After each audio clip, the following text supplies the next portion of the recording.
Di balik gemerlap dunia para cabel Korea Selatan, di antara pesta mewah, lampu kristal yang berkilau, dan senyum yang dipaksakan, tersimpan rahasia yang tak pernah dibayangkan siapapun.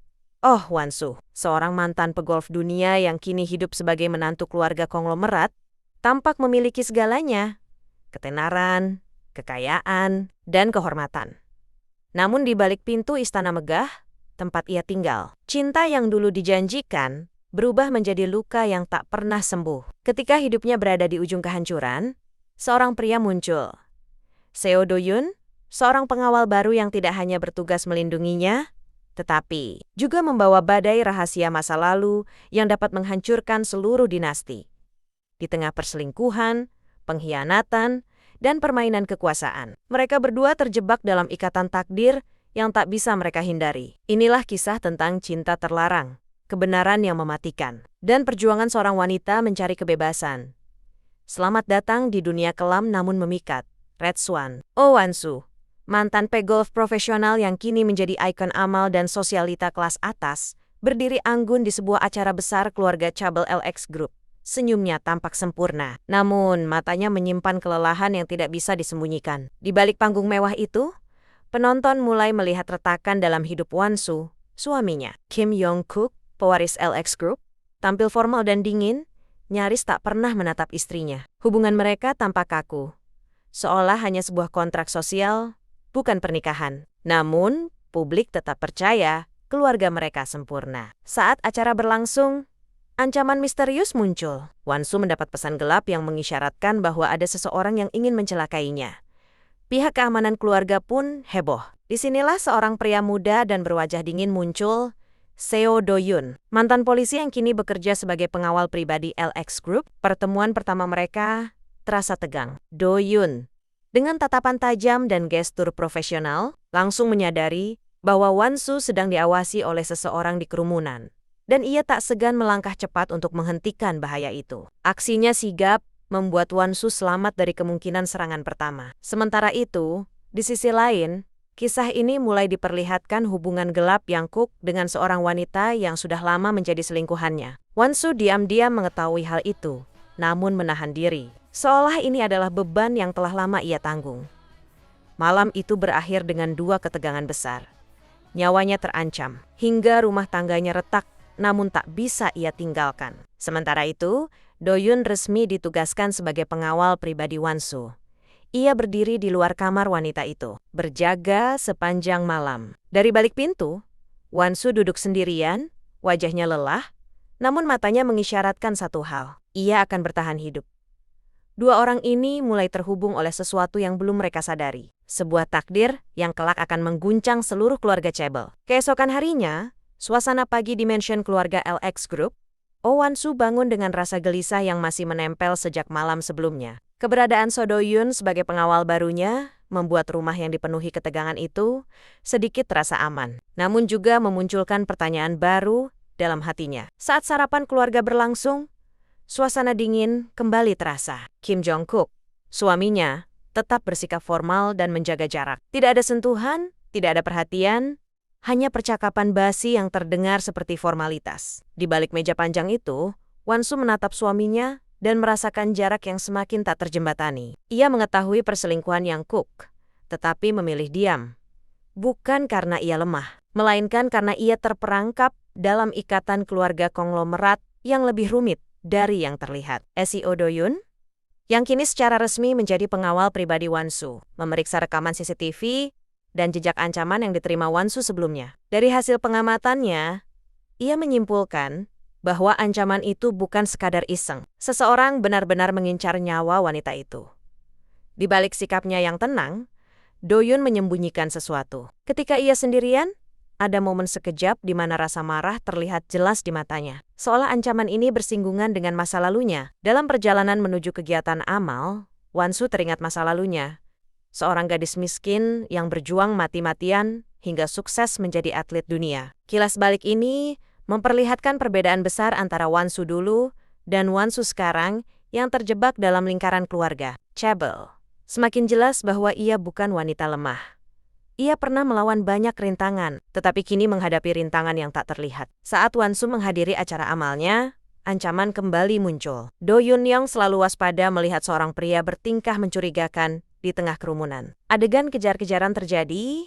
Do Yun bergerak cepat dan profesional, menahan pria itu sebelum bisa mendekat ke Wan-su. Namun ketika lelaki itu ditangkap, ia tidak membawa senjata. Ia hanya berkata singkat, "Kamu tidak tahu apa yang terjadi di keluargamu, Oh Wan-su. Mereka bisa membunuhmu kapan saja."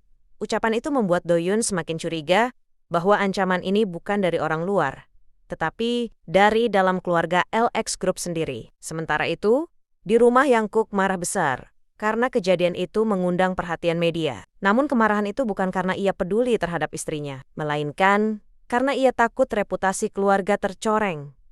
Pertengkaran dingin pun terjadi antara Wan-su dan Yang Kuk. Wan-su menahan air mata, tetapi matanya jelas menyampaikan rasa kecewa yang mendalam. Ia sadar suaminya sudah jauh meninggalkannya, bukan hanya secara emosional, tetapi juga moral. Malamnya, Do Yun berdiri di luar kamar Wan-su seperti malam sebelumnya. Namun kali ini, ia menatap pintu itu dengan rasa tanggung jawab yang berbeda dalam hati. Ia berkata lirih, "Siapapun yang mencoba menyakitimu harus berhadapan denganku dulu." Membuktikan bahwa Do Yun tidak hanya bekerja sebagai pengawal. Ia punya misi tersembunyi yang berkaitan dengan keluarga konglomerat ini. Keesokan harinya, suasana begitu tegang di markas keamanan LX Group. Setelah insiden pada acara amal, seluruh departemen keamanan diminta meningkatkan pengawasan. Namun bagi Seo Do Yun, ancaman ini bukan sekadar tugas, melainkan bagian dari puzzle besar yang ingin ia pecahkan. Do Yun menginterogasi pria misterius yang sebelumnya ditangkap. Tetapi pria itu tampak ketakutan luar biasa dan menolak bicara. Ketika Do Yun mencoba menekan lebih dalam, pria itu hanya mengulang satu kalimat, "Keluarga itu." Keluarga itu tidak seperti yang terlihat. Ucapannya mengisyaratkan bahwa ancaman terhadap Wan-su bukan hanya soal politik atau bisnis, tapi sesuatu yang lebih gelap. Karena tidak mendapat informasi, Do Yun mulai menyelidiki sendiri jalur internal LX Group, hal yang sangat berbahaya. Di sisi lain, Wan-su berusaha tetap menjalani kegiatannya sebagai tokoh publik. Ia menghadiri meeting, wawancara, dan acara amal lain, seolah semuanya baik-baik saja. Namun sikapnya seringkali hampa. Di ruang rias, ia terpleset sedikit saat mengangkat telepon. Seketika Do Yun masuk. Refleks ingin menolong. Momen singkat itu membuat keduanya saling menatap. Wan-su tampak rapuh, Do Yun tampak sangat peduli, tapi keduanya segera menarik diri, sadar akan batas yang seharusnya tak boleh dilanggar. Wan-su berkata lirih, "Aku tidak boleh terlihat lemah." Do Yun menatapnya dan menjawab pelan, "Tidak apa-apa untuk takut. Yang penting, kau tidak berjalan sendirian." Kata-kata itu mengguncang hati Wan-su. Sudah lama ia tak mendengar seseorang berbicara setulus itu. Malamnya, Wan-su melihat suaminya, Yang Kuk, diam-diam pergi ke hotel dengan wanita selingkuhannya. Ia mengikuti dari jauh, hanya untuk memastikan kecurigaannya. Namun pemandangan itu membuat hatinya hancur. Bukan hanya karena dikhianati, tetapi karena pria yang dulu ia percaya, kini benar-benar tidak peduli pada keselamatannya. Ketika kembali ke mobil, ia menangis dalam diam. Tanpa ia sadari, Do Yun melihatnya dari jauh. Bukan karena ia mengikutinya, tetapi karena ia memang sedang mengawasi untuk memastikan tidak ada ancaman. Do Yun mengepalkan tangan, menahan emosi yang sulit dijelaskan. Ia tahu hubungan keluarga konglomerat ini penuh kebohongan. Tetapi melihat Wan-su terluka, membuatnya merasa marah lebih dari biasanya. Ketika sedang dalam perjalanan pulang, mobil Wan-su tiba-tiba hampir ditabrak oleh sebuah truk yang melaju kencang. Sopirnya panik, namun Do Yun yang mengikuti dari belakang, langsung memacu mobilnya dan memotong jalur truk tersebut. Membuat kecelakaan besar berhasil dicegah. Semua orang selamat, tapi kejadian itu jelas sebuah percobaan pembunuhan. Do Yun langsung mengecek lokasi dan menemukan bukti bahwa rem truk itu telah diutak-atik. Ini bukan kecelakaan biasa. Wan-su pulang dalam keadaan syok. Malam itu ia duduk di ruang tamunya, memandangi foto pernikahannya yang tampak seperti kebohongan besar. Do Yun diam-diam berdiri di luar rumah, memastikan semuanya aman. Ia kemudian menelpon seseorang dengan suara rendah dan penuh ancaman. "Aku menemukan petunjuk. Mereka mencoba membunuhnya lagi. Kalau ini benar terkait masa lalu itu, aku tidak akan membiarkan mereka hidup tenang." Takdir antara Wan-su dan Do Yun semakin terikat. Bukan hanya oleh bahaya, tapi juga oleh luka masa lalu. Suasana mulai mencekam setelah percobaan pembunuhan yang nyaris merenggut nyawa Oh Wan-soo. Rumah keluarga LX Group dijaga ketat. Namun justru suasana di dalam rumah terasa semakin berbahaya. Wan-soo sadar bahwa ancaman ini bukan lagi sesuatu yang bisa ia abaikan. Rapat darurat dilakukan oleh keluarga besar LX Group. Namun niat mereka bukan untuk melindungi Wan-soo, melainkan menjaga nama baik perusahaan. Kim Yong-kuk, suaminya, tampak frustrasi dan lebih sibuk memikirkan citra publik ketimbang kondisi istrinya. Ketika Wan-soo masuk ke ruangan rapat dan menanyakan siapa yang mungkin ingin mencelakainya, seluruh anggota keluarga saling menatap, seolah menyembunyikan sesuatu. Tidak ada yang ingin bicara, dan itu membuat kecurigaan semakin besar. Yang Kuke hanya berkata dengan nada tajam, "Fokus saja pada kegiatanmu, urusan keamanan bukan tugasmu." Wan-soo menahan sakit hati, seolah nyawanya sendiri tak lebih penting dibanding reputasi mereka. Sementara itu, Seo Do-yun menelusuri kasus truk yang hampir menabrak Wan-soo dari rekaman CCTV. Ia menemukan bahwa beberapa menit sebelum kejadian, seseorang dari internal LX Group berada di lokasi. Namun wajah orang itu tidak jelas, tetapi Do-yun tahu. Ini bukan orang luar. Di ruang investigasi, Do-yun berkata lirih pada rekan lamanya melalui telepon, "Orang yang kita cari sudah bergerak. Dia mencoba menghabisinya." Sama seperti dulu, ungkapan itu mengisyaratkan adanya tragedi masa lalu yang belum terungkap. Wan-soo menghabiskan hari itu di kamar baca, memeriksa dokumen-dokumen perusahaan. Ia menemukan sesuatu yang ganjil, catatan donasi yang tidak transparan, aliran dana yang aneh, dan tanda-tanda manipulasi dana yayasan yang selama ini ia kelola dari dokumen itu. Ia sadar bahwa seseorang telah menumpang nama dirinya untuk kegiatan ilegal. Ketika ia mencoba menanyakan hal itu pada suaminya, Yang Kuke langsung panik dan membentaknya, "Jangan sentuh dokumen itu, kau tidak tahu apa-apa." Wan-soo terdiam, tetapi hatinya mulai menyimpulkan satu hal. Suaminya terlibat dalam sesuatu yang kelam. Malam hari, Wan-soo duduk di balkon rumahnya, memandangi kota Seoul yang menyala. Do-yun mendekat dengan hati-hati untuk memastikan ia baik-baik saja. Wan-soo bertanya dengan suara yang nyaris pecah, "Kenapa hidupku terasa seperti jebakan?" "Do-yun, aku berusaha menjadi istri yang baik, tapi rasanya semua orang ingin aku menghilang." Do-yun menatapnya lama sebelum menjawab, "Orang yang mencoba menyakitimu. Tidak tahu siapa yang sedang mereka hadapi. Selama aku ada di sini, tidak ada satupun yang bisa menyentuhmu." Ada keheningan panjang. Untuk pertama kalinya, Wan-soo merasa benar-benar dilindungi, bukan oleh status atau kekayaan, tetapi oleh seseorang yang peduli dengan tulus. Suatu ketika, Do-yun mengikuti jejak salah satu anggota keluarga LX Group yang mencurigakan. Ia menguntit hingga ke sebuah gudang tua. Saat mengamati dari jauh, ia mendengar percakapan antara dua pria. "Kita harus selesaikan Wan-soo secepatnya. Kalau dia tahu soal dana itu, semuanya bisa terbongkar." Namun sebelum Do-yun bisa mendekat, salah satu pria membuka pintu gudang dan melihat bayangan Do-yun, dan berakhir dengan Do-yun melompat ke kegelapan, dikejar para pria misterius itu. Dalam kegelapan, wajah Do-yun terlihat tegang, seolah ia tak hanya sedang melindungi Wan-soo, tetapi juga membalas dendam atas sesuatu yang pernah dirampas oleh keluarga ini. Akhirnya kejar-kejaran menegangkan di area gudang tua. Do-yun harus berhadapan dengan para pria misterius yang menyadari keberadaannya. Dengan kemampuan bela diri dan refleks cepatnya, Do-yun berhasil melumpuhkan salah satu dari mereka. Namun, dua lainnya berhasil melarikan diri sebelum bisa diinterogasi. Saat Do-yun memeriksa gudang itu, ia menemukan sebuah ruangan tersembunyi berisi dokumen dan foto-foto lama. Salah satu foto membuatnya terdiam.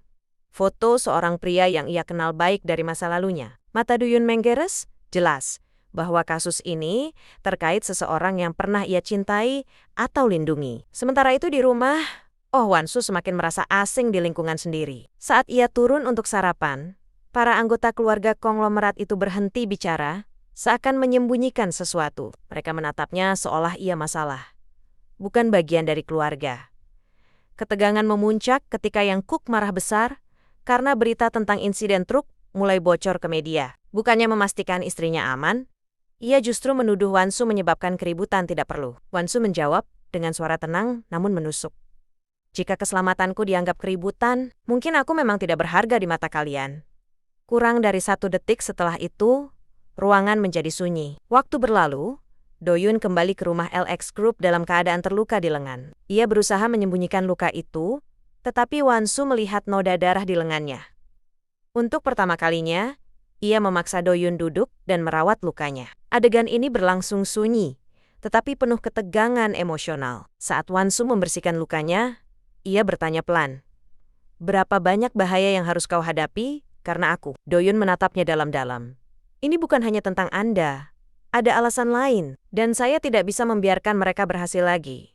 Kalimat lagi membuat Wansu curiga bahwa ada masa lalu kelam yang ia belum ketahui. Hingga akhirnya, Wansu memutuskan untuk mencari kebenaran sendiri. Ia pergi ke kantor yayasan tempat ia bekerja. Ketika mengecek sistem, ia menemukan bahwa dokumen-dokumen dana telah diubah tanpa sepengetahuannya. Ada aliran uang besar yang mengarah ke perusahaan-perusahaan cangkang. Orang yang bertanggung jawab adalah seseorang yang sangat ia percayai selama ini. Ketika dikonfrontasi, orang itu hanya berkata, "Saya hanya mengikuti perintah dari pihak atas. Anda sebaiknya tidak ikut campur. Itu demi keselamatan Anda." Wansu sadar bahwa dirinya sedang dikepung dari segala arah. Malamnya, Wansu menanyakan soal manipulasi dana yayasan dan keterlibatan suaminya. Sebaliknya, Yang Kuk malah mengamuk, membanting gelas dan berteriak bahwa Wansu tidak berhak memeriksa urusan internal. Wansu menangis, bukan karena takut, tetapi karena kecewa. "Aku menikah denganmu karena aku percaya padamu. Tapi sekarang aku bahkan tidak mengenali siapa dirimu." Yang Kuk pergi tanpa bicara, meninggalkan Wansu sendiri di ruang kosong. Dan saat Wansu menerima amplop misterius yang diselipkan di depan pintunya, di dalamnya ada foto dirinya, dengan tanda silang merah besar di wajahnya. Di belakang foto itu tertulis, "Kau berikutnya." Wansu gemitar. Pada saat itu, Doyun langsung datang menghampiri dan mengambil foto itu dari tangannya. Wajahnya berubah tegang, matanya merah, hampir penuh amarah. Ia berkata dengan nada berat, hampir seperti janji, "Ini sudah terlalu jauh. Mulai sekarang, saya tidak hanya bertugas melindungi Anda. Saya akan memusnahkan siapapun yang mencoba menyentuh Anda." Perasaan antara rasa bersalah, dendam, dan tekad dari Doyun. Situasi penuh ketegangan setelah Wansu menerima foto dengan tanda silang merah di wajahnya. Perasaan takut, marah, dan bingung bercampur menjadi satu. Untuk pertama kalinya, ia menyadari bahwa ancaman ini bukan lagi permainan intimidasi, tetapi benar-benar niat untuk menghabisi dirinya. Doyun segera mengumpulkan tim kecil dari rekan lamanya di kepolisian. Mereka menelusuri sumber ancaman tersebut, mulai dari CCTV rumah hingga daftar karyawan yang memiliki akses ke area pribadi Wansu. Dari rekaman CCTV, terlihat seorang pria bertopi hitam masuk ke area rumah pada malam hari saat semua orang tidur. Ia hanya muncul selama 7 detik sebelum menghilang. Tetapi dalam 7 detik itu, Doyun mengenali sesuatu. Cara berjalan pria itu familiar baginya. Doyun bergumam pelan, "Aku mengenal langkah itu, tapi dari mana?" Ini menunjukkan bahwa pelaku bukan orang asing. Wansu memeriksa ulang seluruh lingkaran dalam hidupnya. Ia sadar bahwa teman, kerabat, bahkan staf rumah dapat menjadi bagian dari rencana yang ingin menghancurkannya. Semakin ia mencari kebenaran, semakin ia sadar bahwa ia benar-benar sendirian. Kecuali Doyun. Dan Wansu menangis diam-diam di kamarnya. Menggenggam foto ancaman itu, suara hatinya lirih. "Mengapa semua orang memilih menyakitiku? Padahal aku hanya ingin hidup tenang." Ketegangan memuncak ketika Wansu berusaha menanyakan motif keluarga yang tampaknya ingin menyingkirkannya. Tetapi bukannya memberi jawaban. Yang Kuk justru menuduhnya membuat masalah. Yang Kuk berkata, "Kalau kau tidak bisa memegang peran sebagai istri konglomerat, jangan menyalahkan siapapun." Wansu menjawab, "Peran? Apa menjadi istrimu hanya soal peran? Aku hampir mati, Yang Kuk. Apakah itu tidak berarti apa-apa untukmu?" Wansu pun meneriakkan rasa sakitnya. Namun suaminya hanya diam, lalu pergi begitu saja. Wansu terpaku, hatinya benar-benar hancur. Saat Wansu menangis di balkon, Doyun muncul tanpa bertanya apapun. Ia hanya berdiri di sampingnya, seakan berkata bahwa ia tidak perlu menjelaskan apapun. Setelah beberapa saat, Wansu berkata lirih, "Aku tidak punya siapapun di rumah ini." Doyun menunduk, kemudian menjawab dengan suara stabil, "Kau punya aku, bukan sebagai pengawal, tetapi sebagai seseorang yang tidak ingin kehilanganmu. Itu adalah kalimat paling jujur yang keluar dari mulut Do-yun selama ia bekerja untuk Won-soo. Kilas balik saat Do-yun masih menjadi polisi. Ia menginvestigasi sebuah kasus korupsi besar yang melibatkan salah satu konglomerat Korea. Dalam penyelidikan itu, partner sekaligus sahabat dekatnya tewas dibunuh. Dan logo perusahaan di lokasi kejadian adalah LX Group. Do-yun menggenggam lencana sahabatnya yang telah rusak, berbisik, "Aku bersumpah akan mengungkap semuanya. Apapun risikonya." Kilas balik ini memperjelas bahwa misi Do-yun bukan hanya melindungi Won-soo, tetapi juga membalas dendam. Karena dianggap terlalu ikut campur, anggota keluarga LX Group menggelar rapat untuk memecat Do-yun sebagai pengawal Won-soo. Namun Won-soo bangkit dari kursinya dan berkata dengan tegas, "Jika Do-yun pergi, aku juga pergi dari rumah ini." Semua orang terdiam. Pertama kalinya Won-soo melawan secara frontal. Keputusan itu membuat keluarga marah besar. Tetapi hubungan Won-soo dan Do-yun berubah. Dari sekadar pengawal dan majikan, menjadi sekutu yang saling melindungi. Malam itu, ketika Do-yun memeriksa area belakang mansion, tiba-tiba lampu taman mati total. Kesunyian terasa janggal. Saat ia menoleh, seorang penyerang muncul dari belakang dan mengayunkan pisau ke arahnya. Do-yun sempat menangkis, tetapi pisau itu melukai bahunya. Pertarungan brutal terjadi dalam gelap. Won-soo mendengar suara benturan dari luar, berlari keluar dengan panik. Ia menemukan Do-yun terengah-engah, bersimbah darah, sementara pria misterius itu kabur ke dalam gelap. Dengan suara bergetar, Won-soo memeluk Do-yun. "Kau terluka." "Karena aku?" Do-yun tersenyum lemah meski hampir pingsan.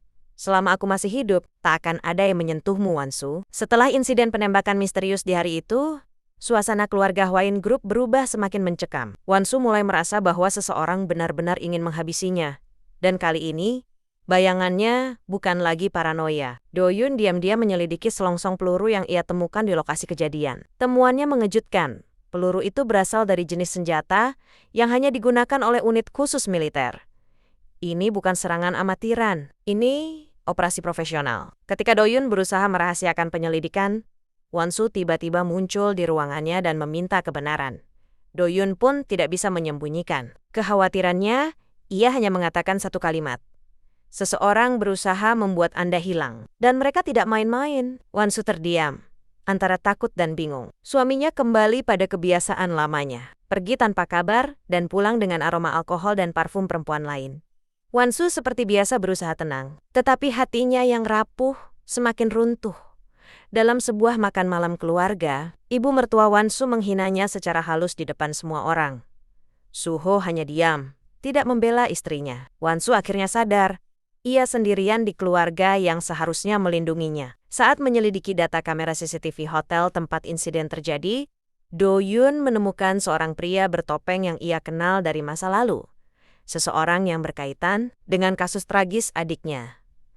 Do-yun sadar serangan pada Won-soo bukan hanya urusan keluarga Chaebol, tetapi mungkin terhubung pada konspirasi lama yang pernah menghancurkan hidupnya sendiri. Wajahnya berubah dingin. Rencana balas dendam yang selama ini ia kubur mulai bangkit kembali. Di sisi lain, Won-soo mulai semakin bergantung pada Do-yun.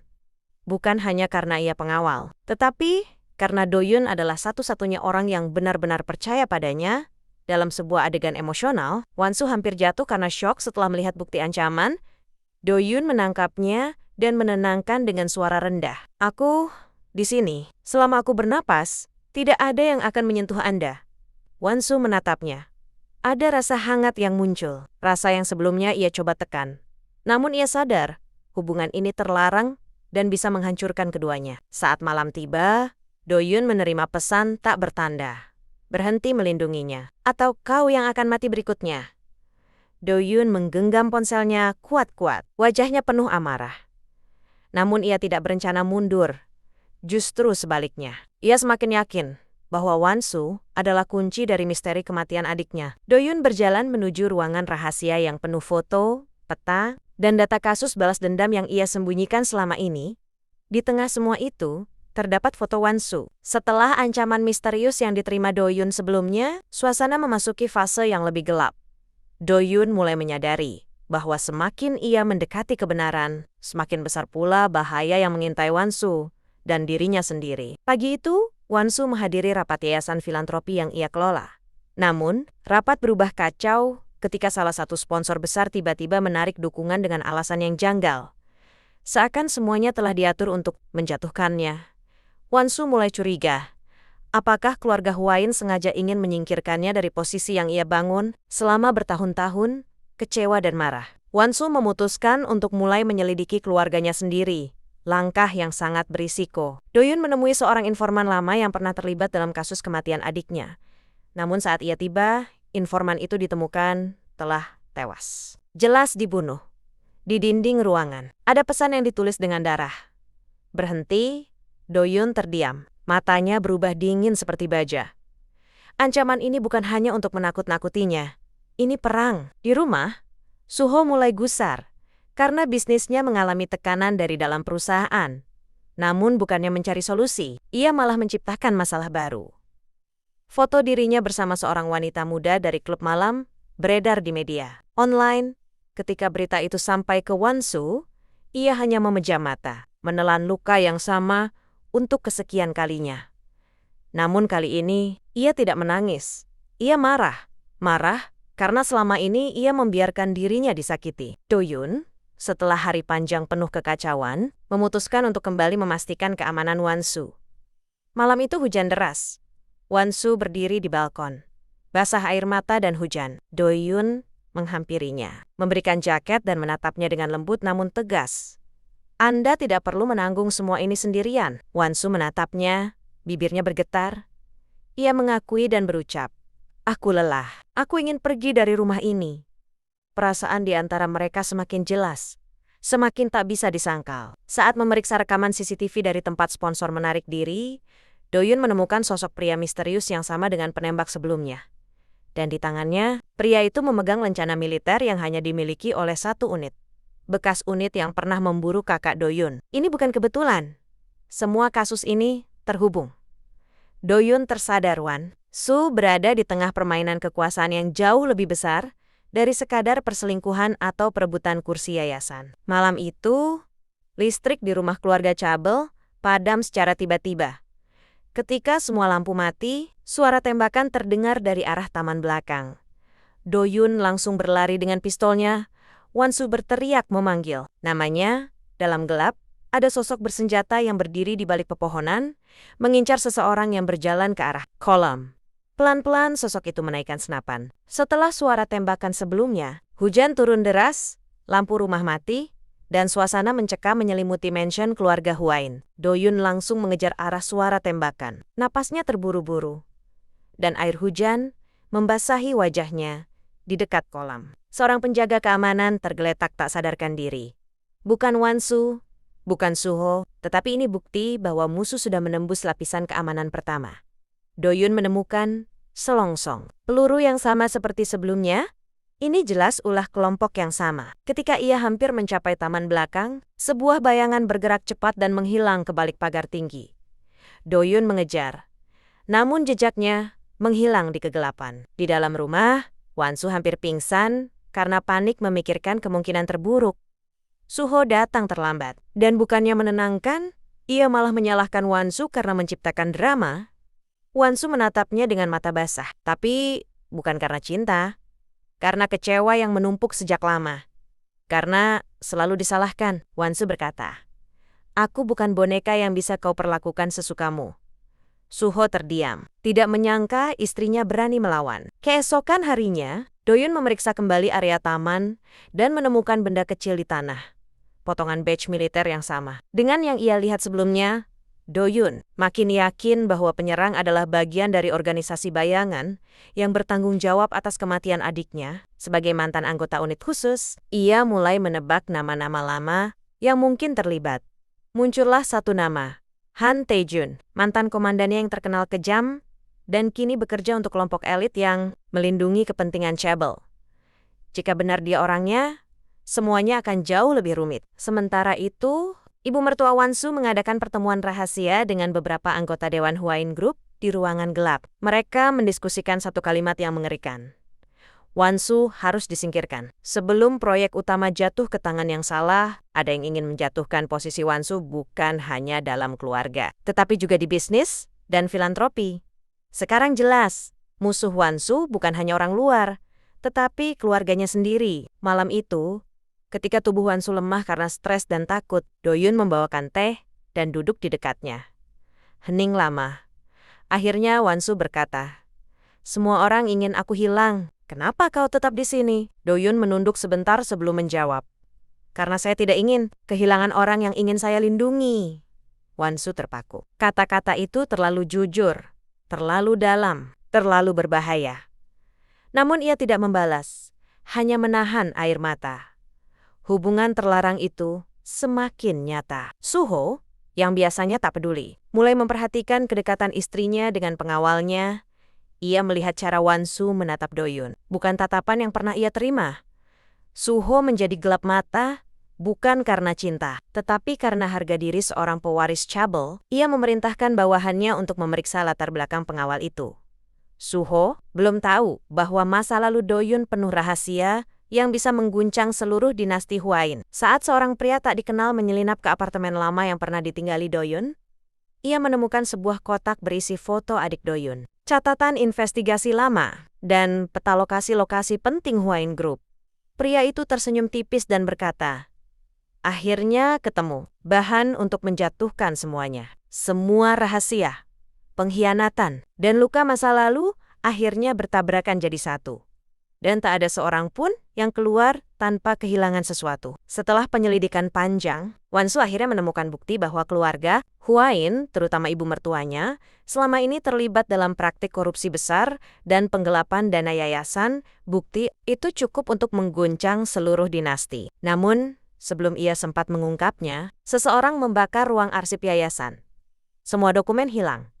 Wansu hancur, tapi Do-yun sudah menduga hal ini. Dan diam-diam ia telah menyimpan salinan digital bukti tersebut. Han Tae-jun, mantan komandan yang diduga membunuh adik Do-yun, akhirnya muncul.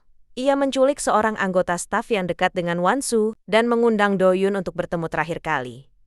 Do-yun datang seorang diri. Pertemuan itu penuh dendam yang menahun. Han Tae-jun berkata, "Adikmu mati karena dia tahu terlalu banyak." Seperti halnya wanita itu. "Oh, Wansu." Do-yun terkejut. Kini jelas bahwa target utama organisasi itu adalah Wansu. Adiknya hanya korban sampingannya. Pertarungan sengit terjadi. Do-yun terluka di bahu, tetapi berhasil menaklukkan Tae-jun. Sebelum polisi tiba, Tae-jun berkata, "Kau tidak bisa menghentikan kami. Keluarga itu punya bayangan yang jauh lebih gelap dari yang kau tahu." Suho, yang awalnya hanya marah karena cemburu dan mempermasalahkan harga dirinya, akhirnya mengetahui bahwa ibunya sendirilah yang memerintahkan serangan terhadap Wansu, bukan untuk membunuh, tetapi untuk menakut-nakutinya agar keluar dari yayasan. Namun semuanya sudah kebablasan. Kelompok bayangan itu bertindak di luar kontrol, mulai mengincar nyawa. Suho terduduk lemas ketika membaca bukti. Untuk pertama kalinya, ia menangis dan berkata, "Selama ini aku menyalahkan orang yang salah, tapi sudah terlambat untuk memperbaiki hubungan dengan Wansu." Pada saat Wansu hendak pergi mengurus konferensi pers besar untuk membuka kasus korupsi, mobilnya meledak tiba-tiba. Namun ia selamat karena Do-yun memindahkan mobilnya di menit terakhir. Korban justru adalah salah satu sopir keluarga. Wansu shock. Ia menyadari bahwa jika terus diam, nyawanya tidak akan pernah aman. Di sebuah gudang tua di pinggiran kota, tempat kelompok bayangan berkumpul, Do-yun dan Wansu menghadapi mereka secara langsung. Situasi yang sangat kacau, perkelahian bersenjata, pengakuan mengejutkan. Kebenaran keluarga Hwain terbongkar. Akhirnya polisi datang, menyita semua dokumen, dan menangkap dalang utama, termasuk beberapa anggota penting keluarga Hwain. Namun di tengah kekacauan itu, Do-yun tertembak saat melindungi Wansu. Wansu menangis dan memeluk tubuhnya. Do-yun tetap sadar sambil berbisik, "Saya sudah janji akan melindungi Anda sampai akhir." Beberapa bulan kemudian, kehidupan Wansu, ia akhirnya bebas dari keluarga Hwain. Ia mendirikan yayasan baru yang bersih dan transparan. Ia menjadi simbol keberanian melawan kekuasaan gelap.